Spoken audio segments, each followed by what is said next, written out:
Welcome to FURYCAST. Today on the show, I have a very popular comic book artist who's worked on titles like The Abductables, Necromancer, SOS, and of course, Iron Sights 1, 2, and 3. On today's show, I have Mr. IBAI CANALES.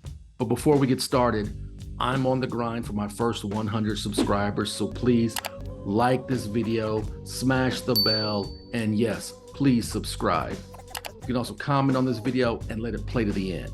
Doing those two things boosts the algorithm and helps me get my subscribers. But you definitely want to let it play to the end on this show because I'll be revealing the new project I may or may not be working with IBAI on. I'm probably working with him on it. Okay, without any further delay, here's my interview with IBAI CANALES. The average rapper the right to remain silent. Competition. Hey, how you doing, IBAI? I'm doing fine. I'm vacationing here in the sunny Mediterranean of Spain. We don't have any restrictions now, which is much better than what we had last year. So yeah, I'm trying to enjoy life as much as I can right now. Now, the region you're from, is it called the Basque region or? Yeah, it's called Basque Country in English. Basque country. And the Basque people are different to Spaniards or what's? Oh, it's crazy. It's like, well, it's kind of like in the US, like people from New England are completely different from people from California. So that's like the thing we got going on, like up there in the Basque Country. We're like, I want to say Spanish Irish because we have like a more pronounced like Black Irish. Celtic heritage. Yeah, that's what we are. Like I look like, almost like Daniel Day-Lewis on a bad day. Just like if it. if he ate too many cheeseburgers, that's how I look like. But Well, it depends on the party, that's yes. Yeah. You may be playing like a fat comic book artist. He could be playing you, man. That'd be great. That would be awesome. That would It be would awesome. be. Like if I Canales, the movie. Who would play Richard C. Meyer? Maybe, I don't know. I think he casts himself as current year Brendan Fraser. Brendan Fraser. Oh, has he said that before? He said that. Okay. That's what he says. I can see it. He said that his kid says that he looks like current year Brendan Fraser. And I don't think that was a compliment. Current year. So take us back, man. What led you to comics and film? Because you also went to film school, I believe. Yeah. So I think my dad is to blame for all of those, hobbies or passions that I have. My mom too, like, both my parents are like really into reading stuff, and they're like, they're like movie buffs. They like old school 70s movies like Taxi Driver or Deliverance or The Godfather and all like the good stuff. So, and my dad in particular, well, my parents met in Brussels as Spanish immigrants, and Brussels is the comic book capital of Europe. Really? So my dad, yeah, that's where my dad learned Where else? karate. What other place would produce Van Damme than the comic book capital of a country, right? There you go. There you go. Brussels is a crazy place. It's like, yeah, it's crazy. There's no way of describing it. It's like a Grant Morrison story if it was a city. That's all I'm gonna say. It's like crazy surreal. But yeah, and as a Spanish immigrant, my dad discovered Belgian comics there, and he transmitted that passion to me. Like, both my parents transmitted like the passion for movies and passion for books, and my dad in particular transmitted the passion for reading comics to me. And I remember I would go to like a swimming school when I was a kid, maybe 8 years old, and as a reward for enduring it, because I had to like wake up at 7 a.m., 6 a.m., and stand right next to the pool in a freezing cold, wearing just speedos. It was torture. Then I had to jump into this black pit of a pool. So it was pretty grueling. And as a reward, my dad would like give me a comic book. And I remember that's how I discovered Spider-Man. Like he would just wait for me when I finished my classes with a comic book, and it was the best part of the day. It made it all worthwhile. Now, were you training Muay Thai at this time? Because your dad, did you grow up in a Muay Thai gym? Is that how that worked out?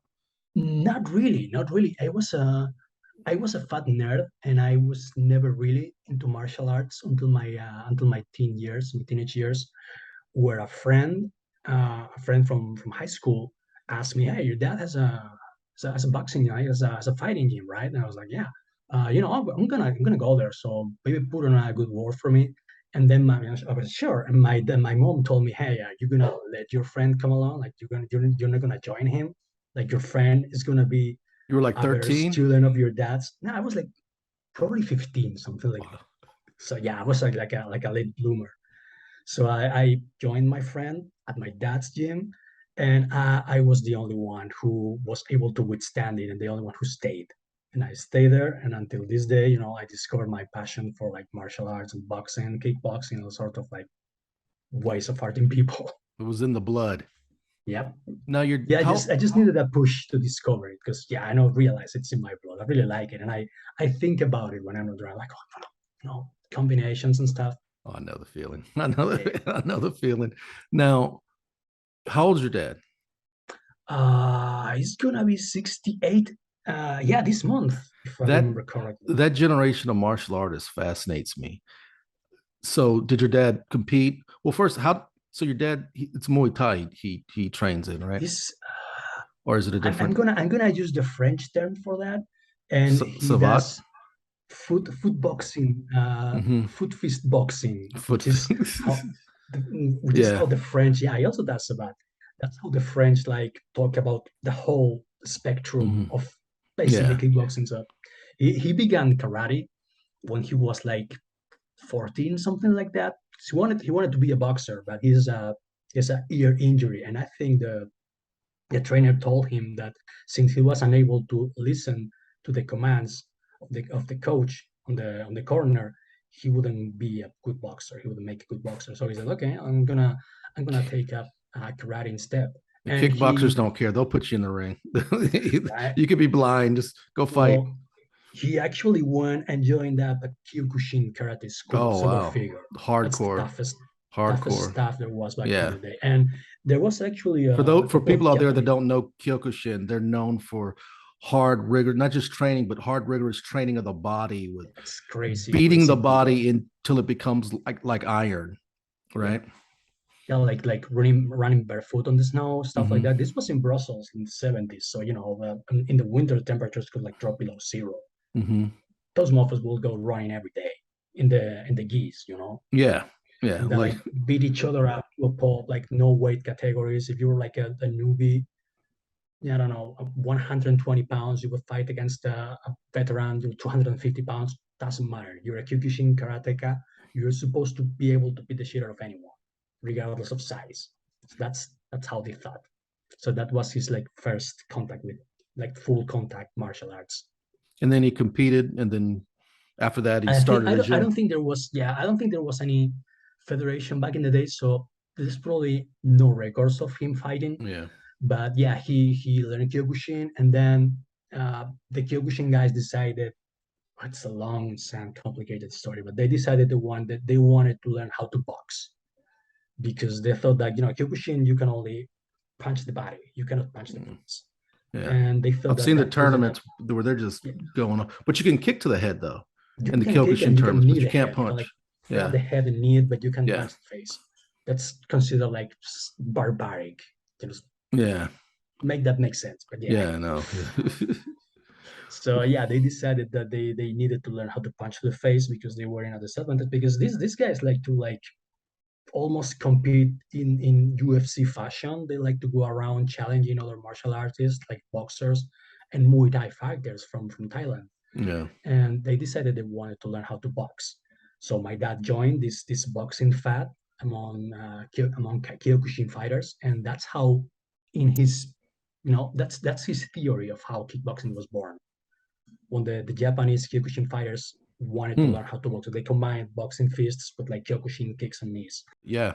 Because I'm sure even the US was like, the Chuck Norris Tang Do guys and some of the Yeah, Shotokan because that guys, that they was all like started doing like mid boxing. 70s, something like that. Yeah, Same time. Yeah. yeah.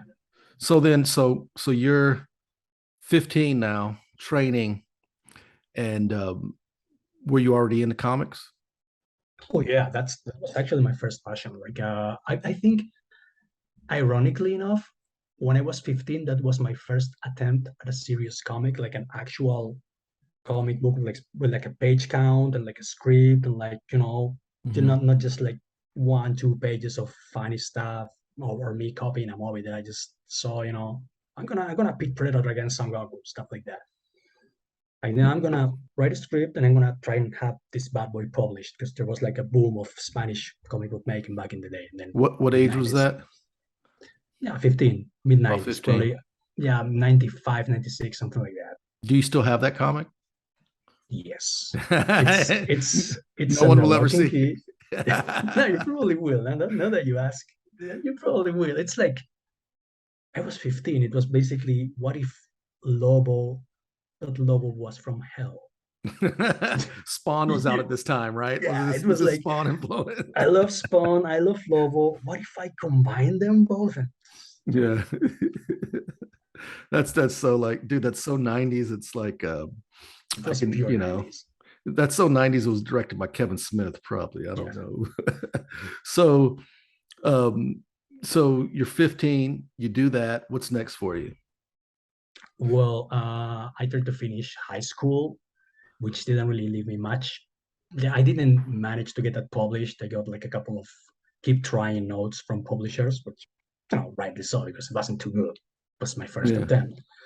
And then I joined art school, Fine Arts College, as we call it here, with the hopes of like being taught how to properly draw, how to properly compose pages, because I was completely self-taught. My dad was also not an artist, but he worked as a sort of carpenter. It's a trade that doesn't have an actual name. So he knew how to like delineate, know how to draw perspective, how to he basically design and build furniture. Mhm. So he taught me the basics. He also bought me one of these guys. I think I have them somewhere. Yeah, this was I still have them. My first professional tool, a rotring. Uh, I think it's a technical pen. Well, they're really expensive and hard to use, but I'm nostalgic like that. I like to keep using them. Thanks, Dad. So yeah, he bought me like my first rotring set and just throw me at the deep end. Go draw, son. Make a comic book. Make me proud. So speaking of your dad, once again, um, that martial arts background, kickboxing background, does that influence your art in any way? Not at first, because this a funny thing. When I used to draw comics, like those 1, 2 pages that I used to draw just for fun, and I drew a fight. Before being taught how to fight, I actually drew the techniques correctly, and my dad Hmm. was surprised. Hmm. I don't know if I like picked them up from watching him train when I was a kid or something, Like but I front snap remember kick, that, side kick, that kind of yeah, stuff. like a sidekick or like the guy throws a punch and the other guy sleeps Uh-huh. and Just throws a that counter, movement of the stuff like, shoulder. Yeah. yeah, like it was just logical to me, and it was pretty crazy. Like I don't know if I just like subconsciously picked stuff up, but yeah, my fights always had like this actual, I don't know, physical reality. I didn't like the typical American fights from comic books, and the guy is like Yeah. throwing this double legal kick like in the Matrix while talking for like 7 balloons in the panel. Yeah. That's not how fighting. Like you're punching the guy, you maybe throw a grunt, and the other guy's like, "Gonna kill you, motherfucker." This sort of stuff. That's why I like to convey in my fights before I know how to fight. Well, that's what I was saying to you earlier that, your style, it's gritty. It's very, it's the style I love because it feels very um, like a gritty indie film I saw like in 1993. Just that film that, you just picked up at Blockbuster, didn't know anything about it, and it becomes one of your favorite I don't I movies. don't That's I what don't your like art how is. sanitized. I don't know how sanitized modern movies look. They look like overproduced and too shiny, and everybody's like, the cameras are too good. You can see too many Yeah. pores on the actor's face. I like my early 90s grid. I love Heat. I don't know. There's Oh yeah, something I yeah, understand. he'd it felt like the streets or something, you know what I Yeah, mean? it Like, like yeah. I don't know. It like transmitted that heat, from the LA streets and the Yeah. grid. And I don't know. It's a movie that you can feel. That's the sort of stuff I like. And that's why I like Tarantino, like the early Tarantino as well, because Yeah. it felt like you were there in the Yeah. street with those guys, like hearing the sound of the street and like feeling the heat of the sun on your face. Yeah, with me, it's the same thing. El Mariachi with Robert Rodriguez. Like, he's walking into town and there's a turtle, and it's, Yeah, you know what I mean? It just and feels he runs so, into the turtle again at the end of the movie. He just picks him up and yeah. takes him with him. But so you do that. You go to art school, and Mhm. um, and then I guess you graduate. And what's for you after that? Well, it was in art school where I first landed my first job, which wasn't a job, but it was me reading Transformers comics. I'm a huge Transformers nerd. I keep buying Transformers figures to this day. And I was buying Transformers comics, and I realized that at the back of the comics, there was one page drawn by the fans. Like you would send your own, like, one page story that you could draw and write, and regardless of the quality, they would publish it. Really? You know, yeah, like back in the days when like publishers respected the So you're fans. like you're like this, right? I was like, and I had other friends that were into comic books and they were like actually also trying to break into comic books. And I was like, dude, this is a great opportunity. You're gonna get published in an American comic book, and the same people who are reading this comic book are gonna read your stuff.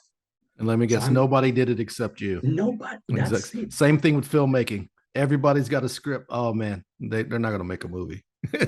Yeah, they keep talking about it. I'm gonna do this. I'm gonna do that. Like they keep like postponing it because they have a pretty good reason. They never get it made. I was like, just gonna draw something, just one page. I've been drawing one pages, two pages my entire life. This is not gonna be different.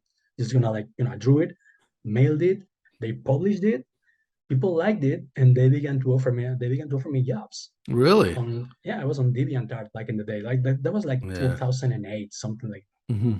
So I began like getting like emails and DMs from people. They were like, yeah, I'm not gonna pay you, or I can pay you too much, but I would love you. I would love if you like drew this for me. Like, I'm unemployed. I've not really no perspectives, so I'm just gonna okay, just whatever. It's Yeah. gonna be a learning experience. I'm gonna get exposure, and little by little, I became like a more or less well paid indie artist. And so Transformers, did that lead to Decimators? Because that Oh, kind of it's has that no, it's style, right? it does. It's got a lot of influences. Like when I drew Decimators, my idea was to make a comic book about toys that I would love to buy, and Yeah, that's that that's has what that, you yeah, succeeded because it does. I could right. see Decimator toys on the aisle. It's like half GI Joe, half Warhammer 40K. It's got Hmm. that thing. The uniforms are the same, but they're like customized. So yeah, and that's that was like probably 5 to 6 years later. I have been doing like web comics for a friend, guy from New Jersey called Sal Bruculeri. I think he's into comics book. I haven't heard from him in a while. Great guy. And he was the first one to give me my first paid jobs and taught me how to make a web comic. So when we finished our contract, I was like, okay, what am I gonna do now? I haven't written anything in a while. There's this lots of things happening that interest me because this was like 2016. Comic books and movies have already begun to go crazy with the usual. Yeah. And I was like, I wanna make a comic book about this. So that's how it became, a comic book about toys that I would like to buy. And so that has kind of it has an anti-woke narrative woven through the whole comic Decimators. Um, did that lead you into CG in the Comicsgate, or it seems like that would be like you kicking the door in in the Comicsgate? So Yeah, but it it's so wasn't it wasn't anti. because yeah, it wasn't because they read the comic book, because I don't think anybody read it. Like, okay, I did get some like positive messages on the I boards and read stuff it. because I Yeah. thank you. Yeah, some people seem to read it. And I was just like, I was interested in the subject of why comic books have begun to go to hell, why they were no longer fun to read, why they felt like a chore or like they were like preaching to me. It's a And I lecture. was like, You're yeah, I paying can be. 4.99 to be lectured. There you go. There you go. It's like, why am I paying for this? I already paid to get lectured. It's called college, and it didn't work Right. out. It was a scam. This is probably a scam as well. So I was like, yeah, I can't be alone in this. I can't be the only one who thinks like this. And I began, just looking for stuff on YouTube. Like there's gonna be other people like me out there, and that's how I ran into your boy Zach. Was talking about Riri Williams, the new Iron Man, Iron Heart, I think she was Mhm. called, and he was pitching like this idea of what he would like to do with the character, like how would he turn Riri into a good character, being how it is a bad character because it's written as a villain. So he Yeah, was like, if we actually embrace the fact that Riri is a villain, she would be a pretty good character. yeah. Well, So I she stole the Iron there Man you tech, go. right? So And I think didn't she like I seem to remember he kind of like she kind of invaded Latveria. yeah, I believe She she did. Or yeah, yeah, yeah, yeah, that was a total villain move. Like she yeah. threatened Doom and she invaded that like she completely I think broke the she superhero. became the Doom for a short period of time, or she became the dictator, didn't she? Yeah, That's like that's a villain thing. That's a Kang thing, not an Iron Man thing. yeah. So with his ideas, I just drew this illustration, this very simple illustration of Riri in like a mech suit, Pamela in Iron Man, and he liked it. And he told me, "Hey, I'm gonna make first of all, I'm gonna make like I think a two-pager, an Iron Man fan comic. Would you be interested in illustrating?" I'm like, "Sure. You're a famous YouTuber. That's gonna give me a lot of exposure." He actually paid me, and It's yeah, always good. that's what I like about Zach. He will always pay you, even if you tell him like, "Nah, it's okay, we're friends." No, we're not friends. Here's money. That's That's good. how That's good. I that's need how more Zach friends like rolls. that. Oh hell yeah! You have too many friends in Spain, and not enough people willing to pay you for your job. But yeah, and that's where Ironsides got spawned. Like he liked my work in his two-pager, and he was like, I'm looking for people to draw a full graphic novel. Would you be, it was a movie script back in the day. It was a spec script that he had written with a friend, and at first he had like tried to get it produced, but I guess the usual thing happened. Like he probably didn't get along with the movie people. So he said, I'm gonna turn it into a graphic novel instead. And send me the script, and I think the rest is history now.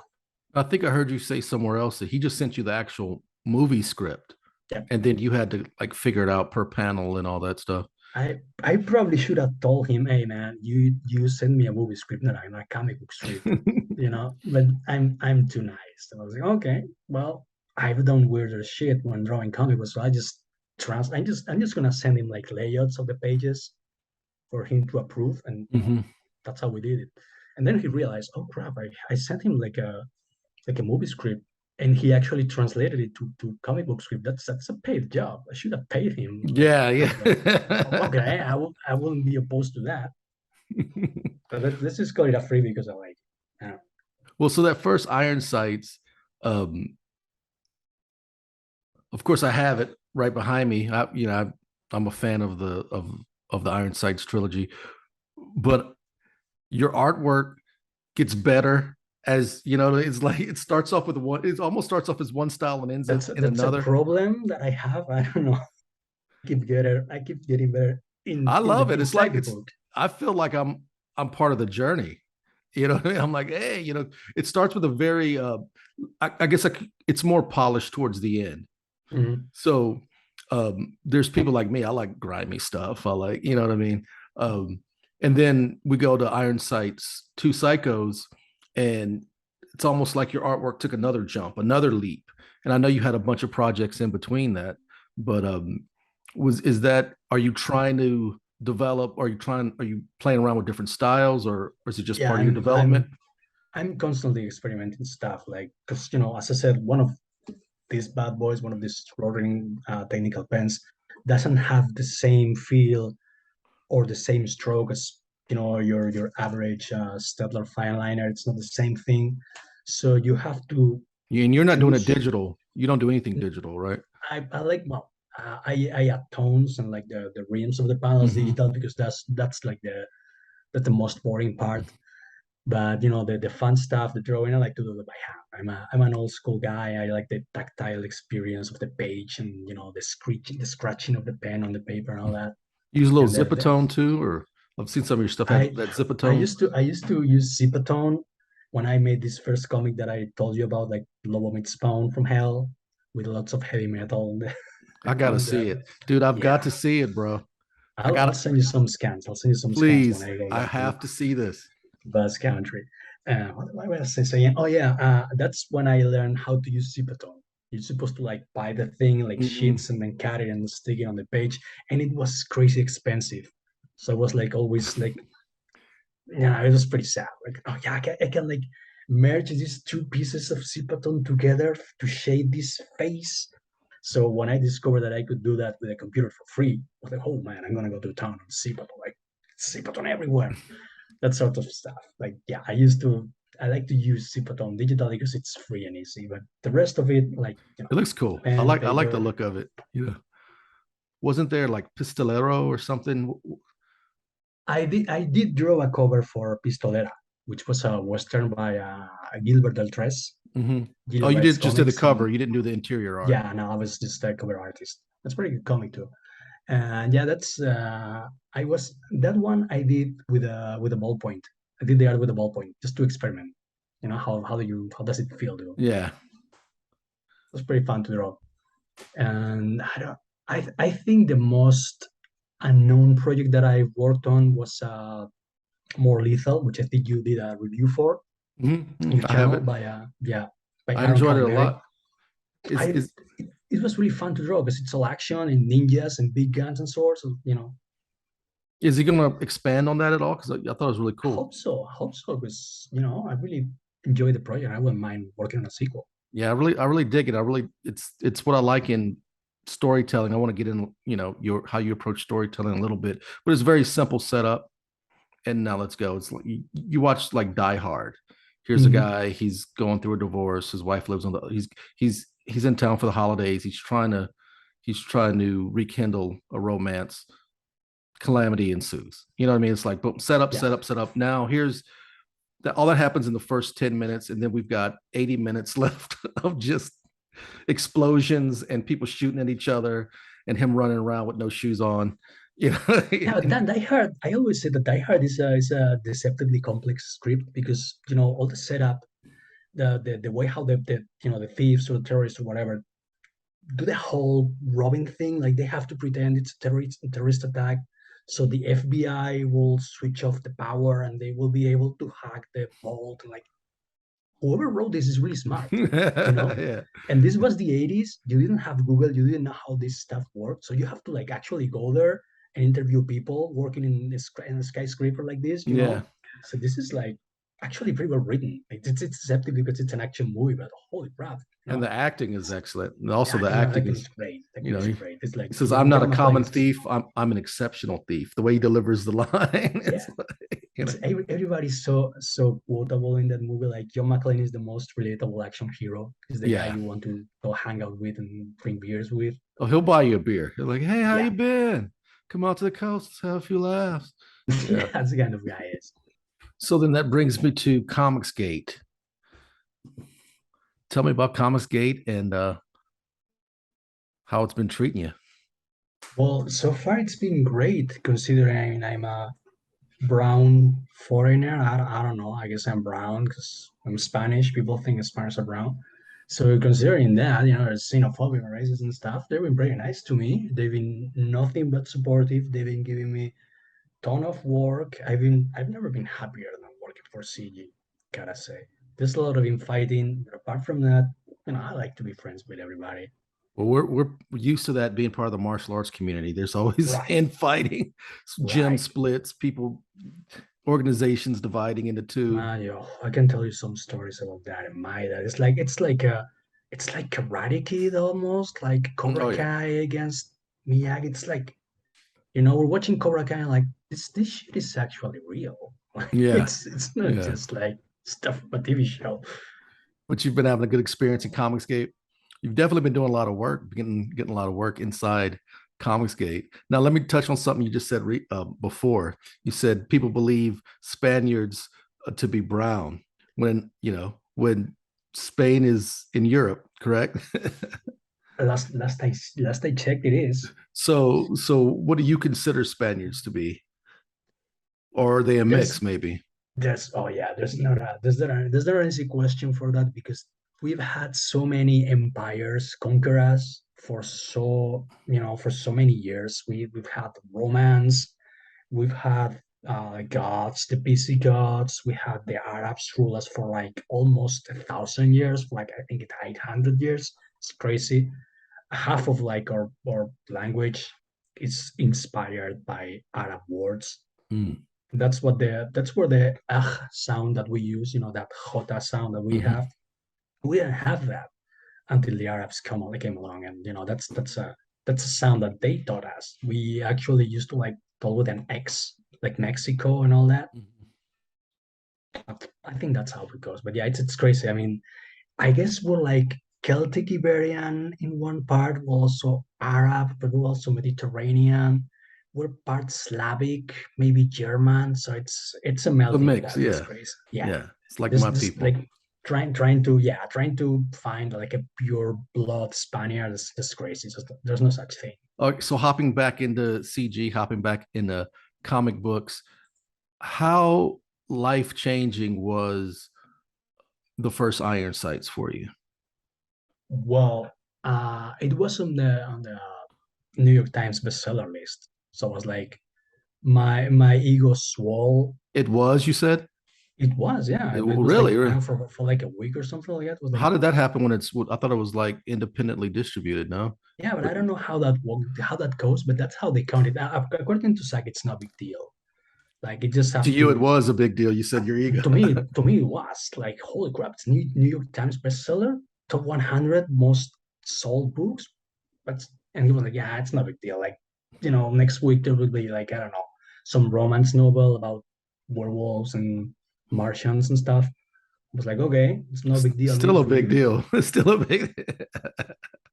I told my parents, they were like, "Yo, check this out." Like, what? I'm a kind of a big shot, right? So, other than to the ego, did it really open doors to you for you Yeah, no, professionally? that's when people began to like actually ask me to do paid job for them. Like that's how Michael Derrick contacted me to do the Abductables, which I enjoyed. It's probably my top three favorite franchises or titles in I'm gonna say IPs. That's how you call them now. Yes, yes. In the Yeah, biz, we say yeah, IP. yeah. That's my top three IPs. I love working on the Abductables. I love working on the sequel, which was fairly successful. You know, You've got three different franchises, right? SOS has done a couple of the two or three of those, or no? yeah. We did 3 volumes for Hmm. SOS because Keimer is a busy little ant and he's like really obsessive compulsive. He's like, we're gonna do another project, we're gonna do another volume, we're gonna sell, sell, sell. That's how I think. So you've You have got, time? Quick, tell me another one. and the abductables, you've done what, two? Two of them And Iron Sights, you've and done three. three, and I was halfway drawing a You, Necromancer Volume 2, full color. oh yeah. Yeah, the funds tried because the economy is not the best place right now. So, That's true. the guy had to like move houses and stuff. I was like, yeah, let's put it in a hold because I can't afford to pay you right now. Okay, okay. Maybe in the future. But so I would say IBAI Canales is the hit maker. I'm not a six-figure artist, but I like to think I'm the OG. I'm the OG in CG. Like I was there when everything started, so it like You're vibes the from you're the the Todd ocean. McFarlane of CG. I'm the Todd McFarlane of CG. Why not? Let's call me that. If you're the Todd McFarlane, what's Richard C. Meyer? What's your boy Zach? Who would he be? I think he may be like I don't know Stan Lee The because Stan he's like Lee. yeah. I mean he's the guy who comes with Mad the props. ideas Yeah. that not everybody likes. Like no, He that's goes for it. stupid. He goes He for it goes for regardless. like You got to I respect that, have right? this idea and they're like no, that's stupid. It's like I'm gonna do it anyway. Now let's get into what I'm really interested in is your approach to storytelling. So I guess first, do you have any influences? Anyone that's influenced? You've mentioned Tarantino. You've mentioned a few movies. Who influences your storytelling style? I'm gonna say like the guy who taught me how to like actually structure a story into like what the skeleton of a story is supposed to be, that would be Eric Red with the movie The Hitcher, which I'm sure you watched. The original It's Hitcher, yeah. the original Hitcher with Rucker Howard and Yeah, C. it's Thomas Howell. that's so hard to watch. Like when he gets to the Yeah, I know apex of the the movie, it's truck so scene. hard to stay. Yes, it's so hard. You just want to grab the remote and like I can't take this. You know what I mean? And the thing is, you don't see anything, but it's so suspenseful, And again, it's such a gritty movie. It's like it's almost Mad Maxian in the visual style. But story wise, that's I don't know why, because I have watched like a billion movies before, but that movie made me realize, okay, there's like, you know, characters doing stuff and following a plot, and the main character is not the same at the beginning as he's at the end of the movie. So Yeah. he went through like a progression, and that's called an arc. Hmm. Okay, that's for some reason my brain began to register. So I like copied the structure of the Hitcher like a bazillion times when trying to like write serious scripts, because I'm also a screenwriter, like script writer. I've written scripts for like comic books and movies. Like I have like 3, 4 spec scripts floating around on the internet. I used to write scripts for my friends in art school, like the movie making division, which Hmm. I joined later on. And I was like the screenwriter guy. When they had like a screen they wanted to polish or like they wanted to doctor, they would like send it to me, and I will tell them, yeah, this worked, this doesn't work. So I don't know. I guess I have like I'm not gonna say a talent, but I have like an affinity for Yeah. writing. Like I can read the story and say, this is how it works, this is why it works. I don't know. It's It like a takes mechanical thing. there is like an X factor when it comes to storytelling. Um, some people just don't have it. You know what I mean?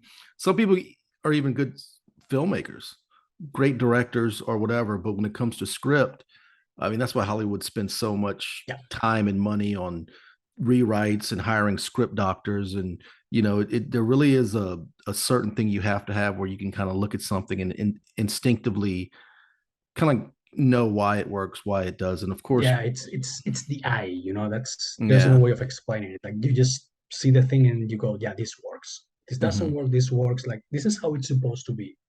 So, okay, so that's one of your influences. Who else? Anyone else? I'm gonna say Eric Red.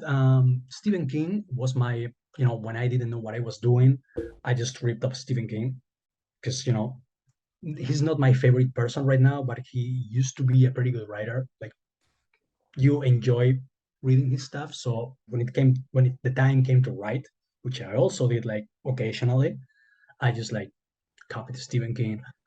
Clive Barker, I love Clive Barker because he's like really original and inventive, Hmm. and he doesn't give a crap. He will like mix genres and like you know do unfilmable stuff in novel format, and I really like how original and crazy he is and stuff.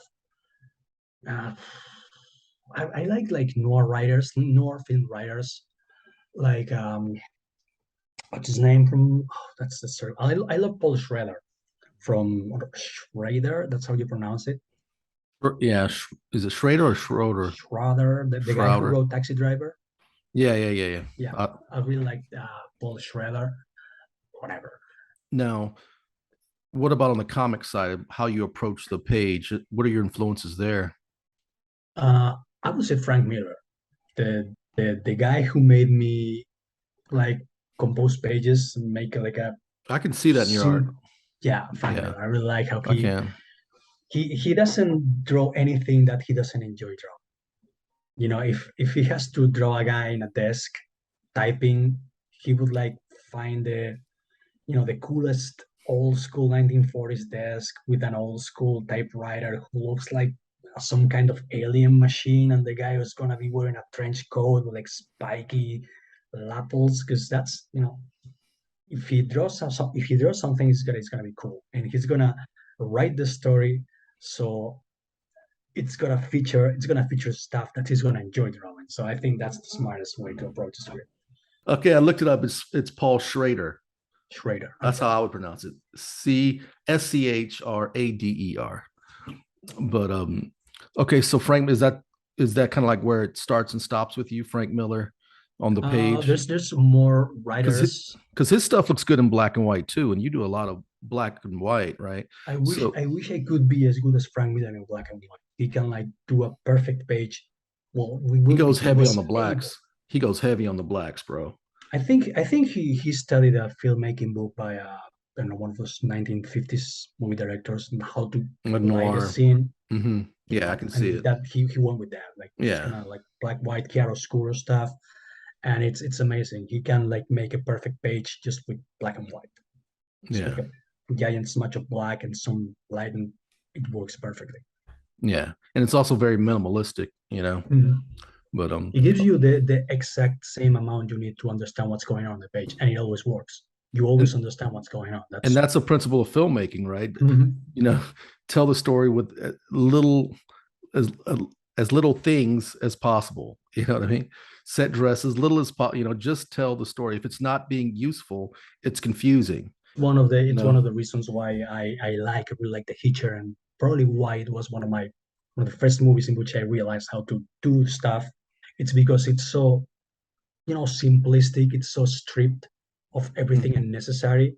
You Yeah. only know what's going on the screen. There's this guy driving down the road, and there's this hitcher wants to get in the car, and Hmm. turns out the hitcher is a killer, and the kid manages to kick him out of the car, and then cat and mouse chase Yeah. movie ensues. You don't need to know anything else, and it Yeah. works perfectly. And that's why I like it. Like, it's just droplets of information, 90 minutes, perfect. Boom. Kind of. It reminds me a little of Spielberg's Duel. Have you Mhm. seen Duel? Absolutely, absolutely. That's another movie that I love. So you get a script from a talented writer, and how do you approach that page? How do all these things we're talking about, your influences and filmmaking and Frank Miller, how does that affect how you approach that page? Well, it depends. It heavily depends on how the writer is, because there's people who, Zach is very loose. Zach uses the Marvel style in which he just loosely describes the page. He doesn't even write dialogues. He just adds them after the page, that after the art is done. Mm-hmm. So in that regard, I can like, do more of my stuff. Like, okay, I'm gonna do like one big Frank Miller style panel. Gonna put the camera in the ceiling like sideways, and then I don't know, I'm gonna do like Katsuhiro Tomo style building picture. I'm gonna just go crazy with my fine liners and do all the details and stuff, and then like, I don't know, I like try to merge all my influences in a cohesive style. And then there's people like you, for example, who really know what they like. They know what they want. They give you, okay, first panel, this is what's going to happen. They're supposed to say this and that. So I have to be careful where I place the action. So, the letter can place the balloons now. So it's, yeah, as I said, it depends on how the script is. I can be more of myself when, working with people like Zach. It just tells you, go crazy. You let the cat out of the bag. The big announcement, we'll announce it right now, is I have teamed up, Did or IBAI I Canales screw that up? has no, you didn't. Ah, It's I'm segueing right into it, baby. I'm just going right okay. into it. We've teamed up to make a comic, a graphic novel. More information will be coming out shortly. I'll do more stuff on it, but it's coming out. It will be called The Gentleman's Guild. It will be written by Derrick Fury and illustrated by Mr. IBAI Canales, The Gentleman's Guild. So tell you Because what, we're both gentlemen, so that's why we make yes, gentleman we're stuff. starting our own guild as well right now. So what else do you do next? So you've got the page. I guess it depends on the person. So are you thinking like a director of photography would think, like I'm placing the camera here for this reason and for because in filmmaking, where you put the camera matters. It tells the story, but where you place the camera denotes so much about the story. So take me through that process with yourself. Like I guess like take a page from. Is there a certain page from say Iron Sights that you can that comes to mind where I'm how sure you approach I it? should have looked for them. I'm pretty sure I have like all Ironside's 2 pages laying around somewhere. Take a second, check it out. Okay, just don't go anywhere. I'll be right Yeah, back. yeah. Well, what I found a bunch of them. Okay, so this would be a good example. We have like a this is a conversation slash action page. And as you said, where you put the camera matters. So first panel is the couple drives into a city alleyway. So the best way to convey that for me is, well, we draw the couple, we draw the alleyway, we put the camera in a way that you can see everything what's going on. You see the bike, you see the Tilt it couple, up and just a then little bit. Tilt it up just a little bit. Just a little. There now, you go. Perfect. Perfect. all so the best way for me to convey the fact that the alleyway is city and dark is play with the lighting. So we put the we call it light, it's the spotlight, I guess you could call it in English. Hmm. You put it behind them, so they will like be in shadow.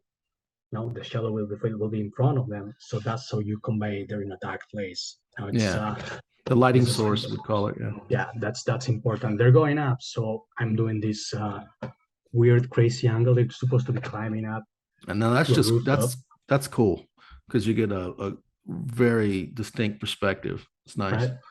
Oh, and as you can see, I don't draw the panels because I find that process boring. I do them later in Photoshop. I just like Oh, really? pencil them. Yeah, that's how lazy I am. I just hate doing straight lines.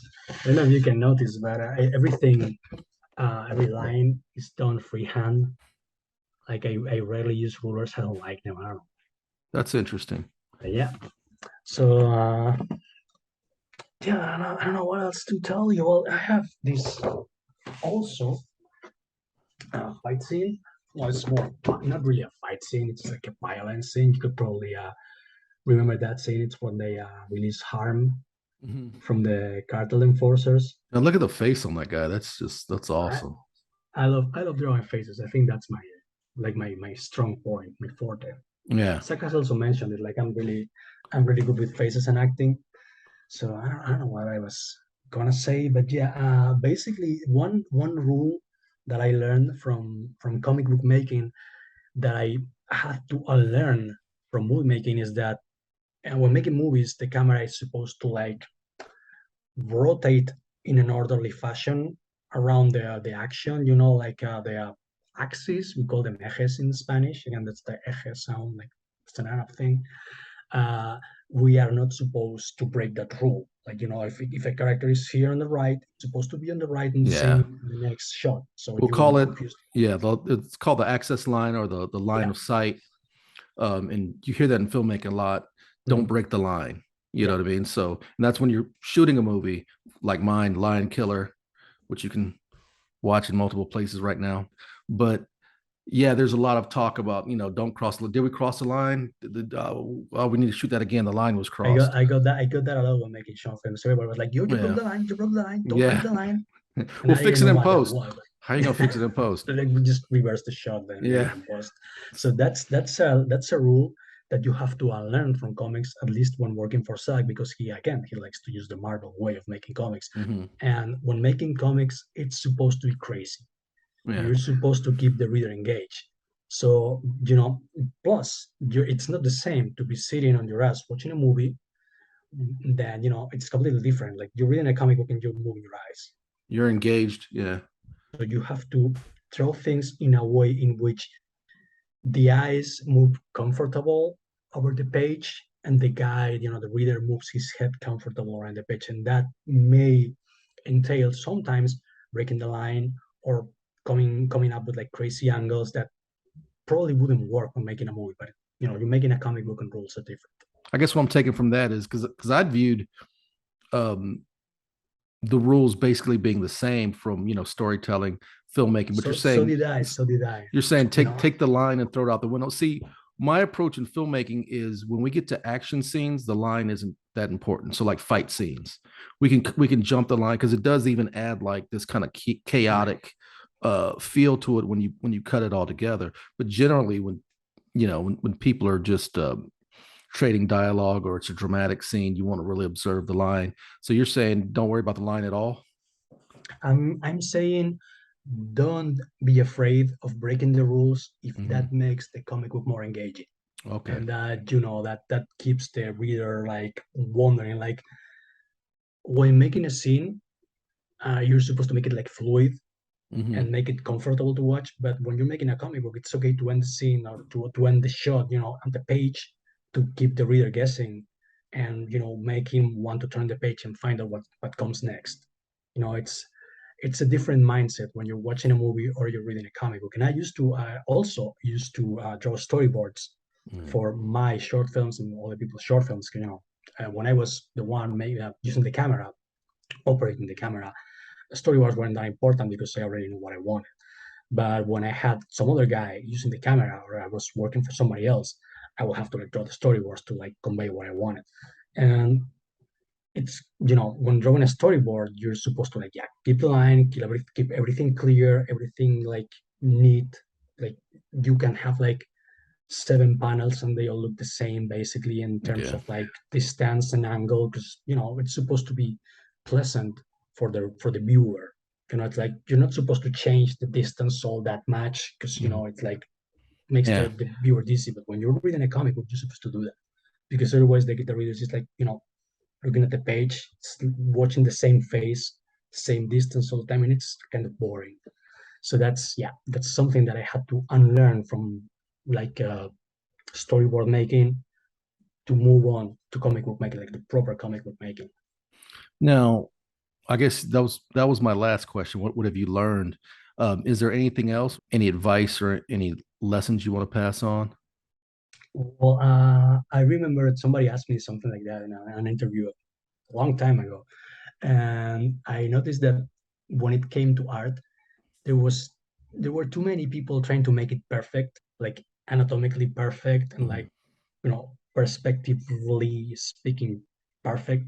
And I was like, don't worry so much about making it perfect, worry more about making it cool. Don't worry about breaking the rules about space or proportions or style, if that means you're making the comic book cool. 'Cause if you notice, like lots of masters, like I don't know, Pushima or even Mobius, the Mhm. big guys, you can see that they are not afraid to screw up. Okay, I don't really know how to draw a person in this angle all that well, but I'm gonna do it anyway because it looks cool. It's like, Yeah. okay, maybe the shoulder is a bit too high here, but I don't care because it looks cool. So I think that's what we all should strive for. Like saying in writing, keep it cool, keep it entertaining. Don't Yeah. don't worry about being perfect, because ain't no such thing as perfect. It's funny because you have like Zack Snyder and Michael Bay, and that's kind of like their filmmaking style. Like, is it cool? How does it look? Is it cool? And it seems like, and I think this goes back to CG, why CG is where it's at right now. It's like we've been moving away from that. I think people are ready just to have a good time, watch something cool, watch something fun. What a Maverick, the Top Gun Maverick is a perfect example. It was just a fun, cool, badass movie, right? That's the thing. Like at some point in the history of comic books, the message became really important, and the issues that the comic book was treating became really important, and it took over like the fun and the art and the excitement of reading a comic book. Like some of my favorite comic books are like political, like Martial Law. I don't know if you ever read Martial Law. By That that rings a bell. I'd It's have a to. it's a British comic from the mid Marshall. 90s, from mid 80s, and it's about superhero hunter. Basically, it's the comic book that inspired the boys. It's great, and it is a political comic. It touches several political issues, but it does so in a way that it doesn't like overshadow the action and Hmm. the coolness and the badass art. Because Kevin O'Neill, the artist, is one of my biggest influences. Again, he's a guy who doesn't give a crap, just draws what he wants. Yeah. Doesn't have to make sense like anatomically or spatially, but I'm just gonna, big bulky guy, veins everywhere, whatever. He's got a robot arm. Why not? Just like drawing robot arms, stuff like that. And that's the thing. Like you can make a political comic book, you can make a deep comic book, but you can also make it cool and engaging and entertaining and colorful. I don't know Yeah. why. It's not an either or proposition. Yeah, it's really like this kind of like two-tier, option thing that you can either make it like gritty and sad and realistic, or like just young blood forever, young blood number one forever. Yeah. You can, find a middle term. Any last words you want to leave the good people? I don't know, man. Whenever you see my name in a comic book, buy it. It's gonna be worth it. That's the best. Exactly. It's gonna help me pay the bills, at least my half of the bills, my third of the bills. And once again, Ibai and I have teamed up to make a comic, so I'll be doing a mailing list pretty soon. And if you're a fan of Ibai, if you're a fan of me, if you just like good stories and are ready to have a bunch of fun, please stay tuned for more episodes of FURYCAST. And I want to thank Mr. IBAI CANALES for working with me on this project and also being on the show today. Thank you, sir. It's been a pleasure in both cases. Well, there you have it, my interview with Mr. IBAI CANALES, all the way from the beautiful Basque region of Spain. And yes, IBAI and I are working together on a new project entitled The Gentleman's Guild. So make sure you subscribe to this channel, because through FURYCAST, I'll be releasing Gentleman's Guild first images. You'll be the first to know when the email list is up, as well as when the pre-launch on Indiegogo is up as well. And there will be special perks for everyone who signs up for the pre-launch. You can also watch my award-winning debut feature film. That's right, I made a movie. It's called Lion Killer. It stars Regina Ting-Chen, who's currently on season 4 of Stranger Things. You can watch it at Amazon Prime, Tubi TV, Freevee, the Roku channel, or you can pop on over to the YouTube channel called V Movies. And of course, like this video, comment below, let me know what you think about this video, the Gentleman's Guild, Ibai, or myself. And once again, subscribe and hit the bell for notifications. I'll be back next week interviewing another CG creator. So until then, peace.